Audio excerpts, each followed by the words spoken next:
Hello, this is Matti again.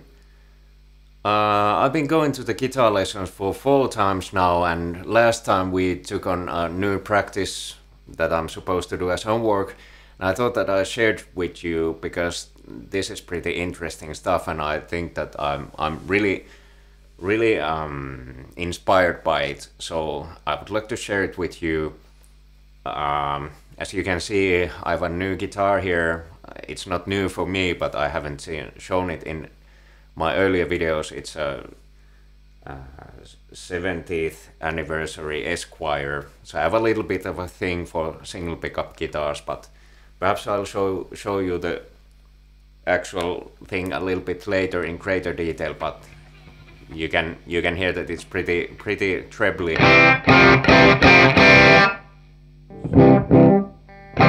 So for practicing and showing this video, I will be rolling down the tone quite a bit, so it won't bite your head off in the mix. Let's go into the exercise. The idea here is to use the D, the G, and the B string, and try to find triad voicings for all of the chords, all of the 3 voicings, the different voicings on those strings. And what do I mean by voicing? Well, if we take like a basic C chord, this is the open chord that you would find in any chord book. There's a whole lot of things going on, but the most important thing is that you have 3 notes that are forming the chord, and those are the C, the E, and the G. And if we look at it, if we continue, this first fret of the B string is a C, so we can actually play the whole C chord without using all of these strings. I can use only the 3 strings that we prescribed, and it sounds like this. And yeah, so that's all well and good, but I mentioned there are other places where you can find the same chord. Well, if we go up the neck a little bit to the 5th fret, we can see that here's a G, here's an C, and here's an E. So it's the same chord, just a different voicing. And if we go yet further on the neck, we can find G, E, and I mean C, E, G in these places.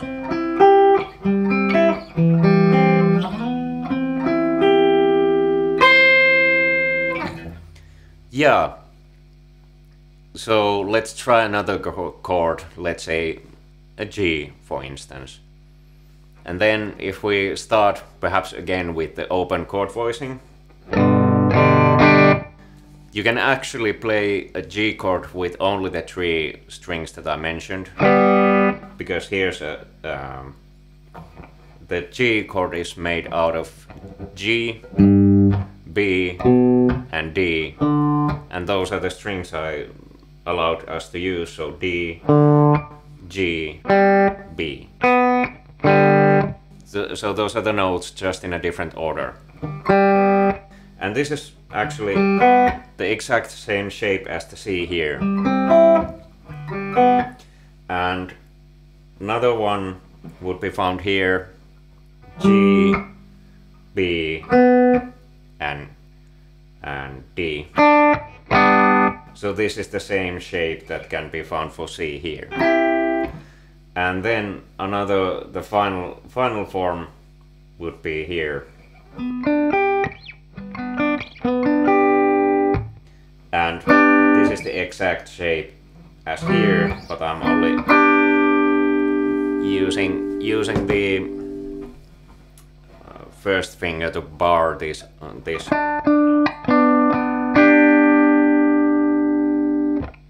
It is similar as the C. It's more clear if I play it here.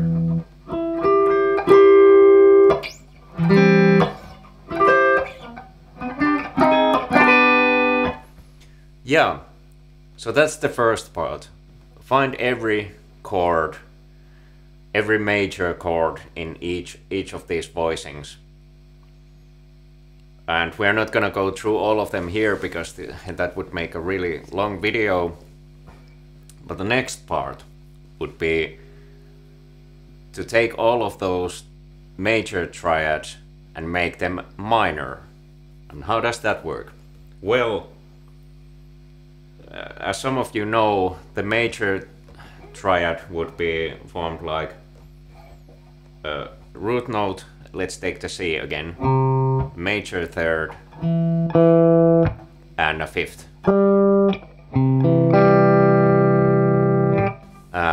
What do I mean by major third? If we look at the C major scale, which is C, D, E, F, and G, and so on, the note here, the E, is the third note of the scale, and it is said to be the major third, because if we drop it a half step, we get minor sound, and a minor scale would be.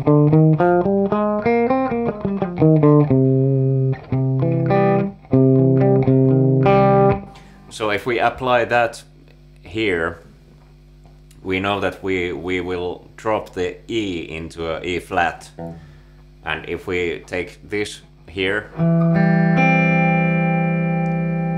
the E is here on the D string, and if we make that flat,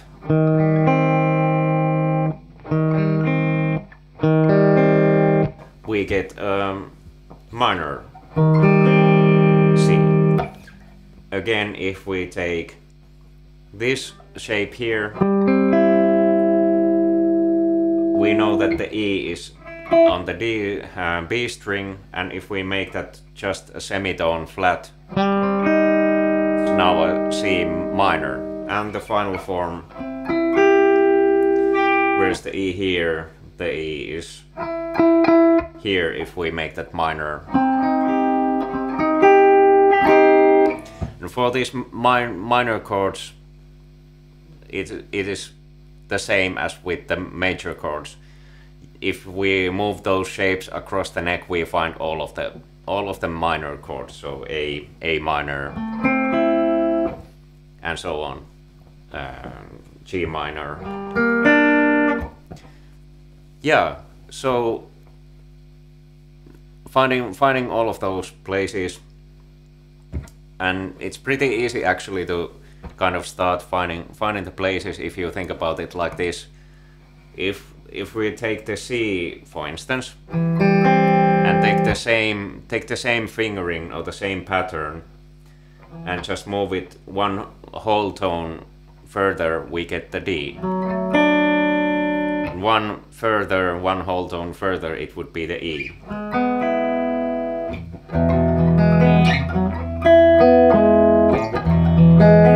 See, it's the same chord. And then semitone further, it's an F.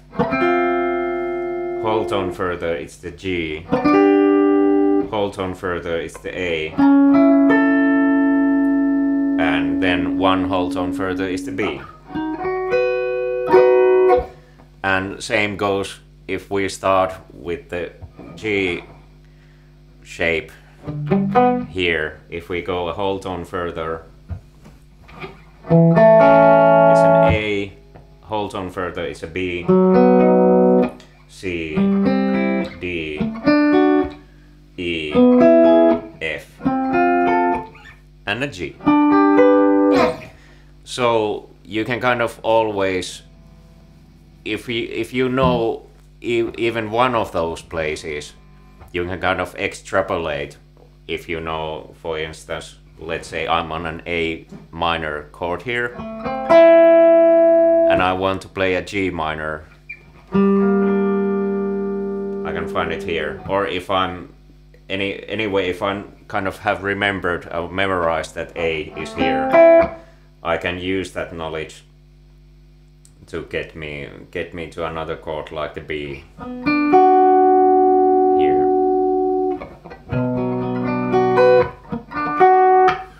So that's the second part, and I feel this is a little bit longer video, so I will put some timestamps here. But the next part of the exercise, this is a lot of work, by the way, would be to go into each of those positions and try to find the scale notes, actually the pentatonic scale notes, in the vicinity of the fingering. So again, let's take the C.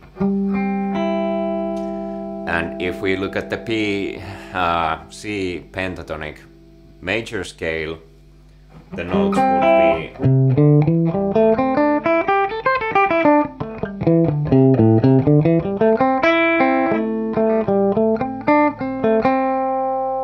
so you can see the shape goes through all of those notes in the triad.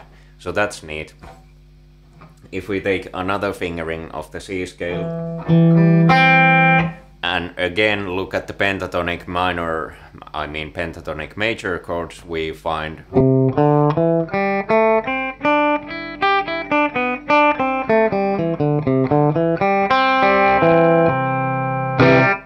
and the third inversion, I guess this would be the actual C, because it's not an inversion, the notes are in the correct order.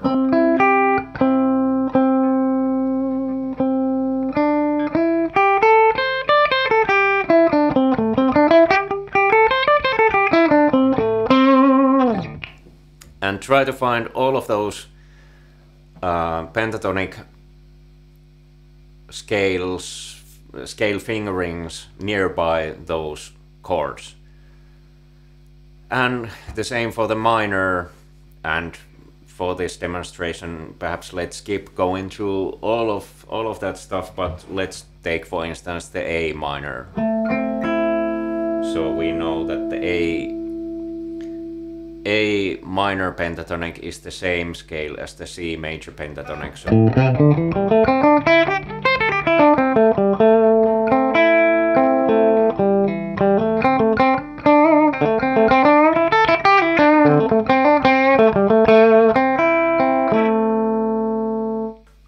Okay, here we are starting to get into something that's pretty interesting. We can see that, as I mentioned, all of the notes in the triad are included in the pentatonic scale. And if we are playing something bluesy, rock type stuff, we're gonna be using a lot of those pentatonic scales, or we can use a lot of those pentatonic scales to outline those chords. And how does that work?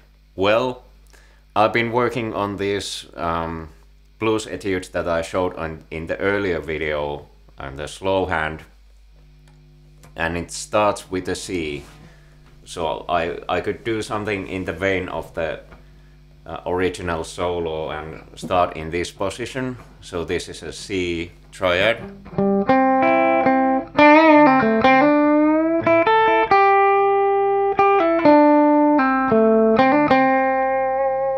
And I know that this next chord is a G7, but I can just use the G triad here and trying to find something that fits here.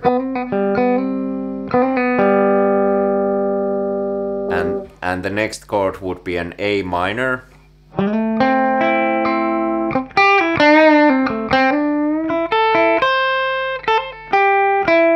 And the next is an F major.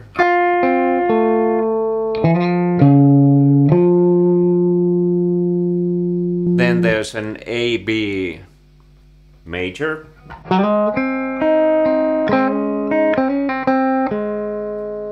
and then again a G7.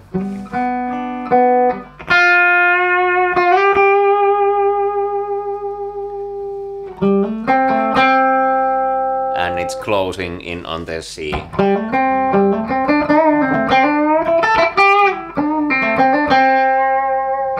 So I don't know if you noticed, but I've been using these shapes that we've gone through to outline the chords and kind of trying to find stuff that fits. So I will try again without the pauses. I'll use the same chord progression here.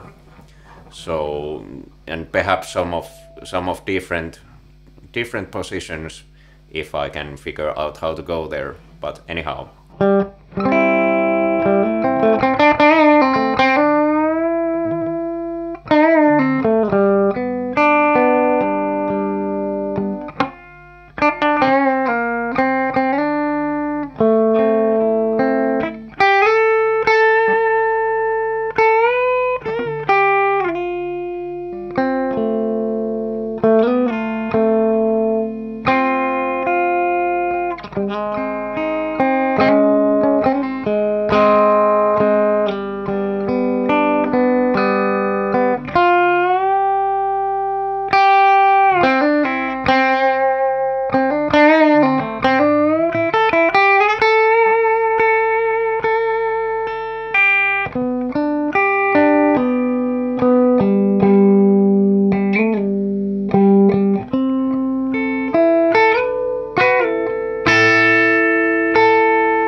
So I'm not an expert yet, but I hope that you can notice that there's a little bit of a difference there if I compare it to my earlier knowledge of just going and looking at the A minor pentatonic shape that I could use by playing to play over those chords like.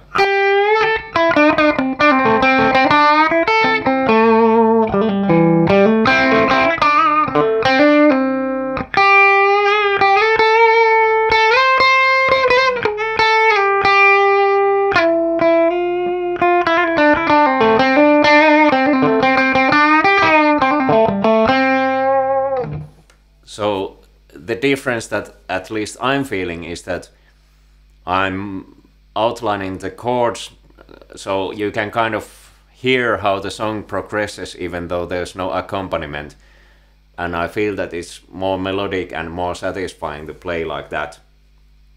So I'm pretty stoked about this exercise, and that is why I wanted to share it with you guys, for my viewers, and I hope you can get something out of it. I still have a lot of work to do to make it sound really fluid across everything, but at the same time this is really a lot of fun. I can look at the chord progressions on any song that I know and start to fiddle around with it. Actually, I would like to add one more thing.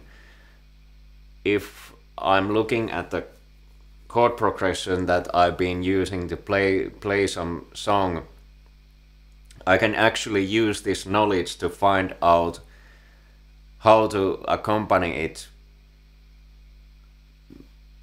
by moving my hand very little, and that is very useful when coming up with arrangements of songs when there are multiple instruments involved. And what do I mean by that? Well, let's say I would be playing a song like, I don't know, Tom Waits's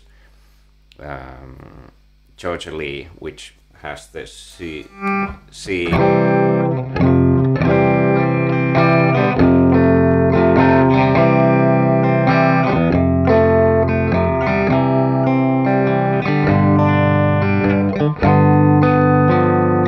So that sounds pretty good, but if I would be playing in a huge band where there are many instruments, I would perhaps like to kind of how would I say, compress my part into a tighter package that will fit in with the rest of the instruments. So I could do that same chord progression by using these triads. So C and an F and maybe a G here.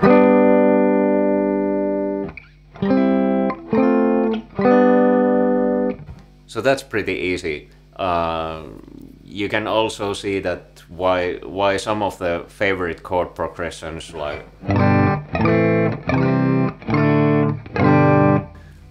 work really well, because a lot of the time we can find, for instance, let's say we start again with a C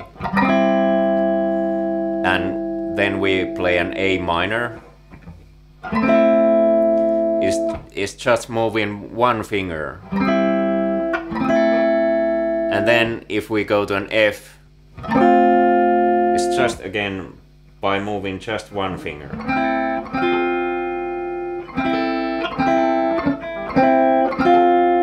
So I've heard that chord progression quite a few times.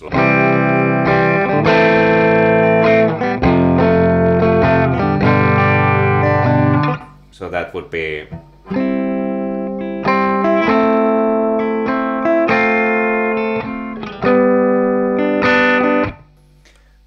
work in the context of a bigger band a little bit easier than using the big chords, big open chords.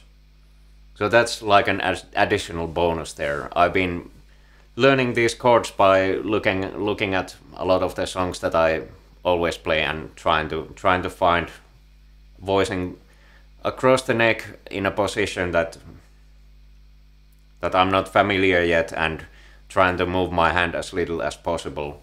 So that's a pretty easy trick of trying to find motivation of how to learn all of these positions. Yeah, so a long video. I hope this is of some help to some of you, and I found it really motivating and inspiring. So I hope you find it too. And that's all for this time, and see you next time. Bye bye.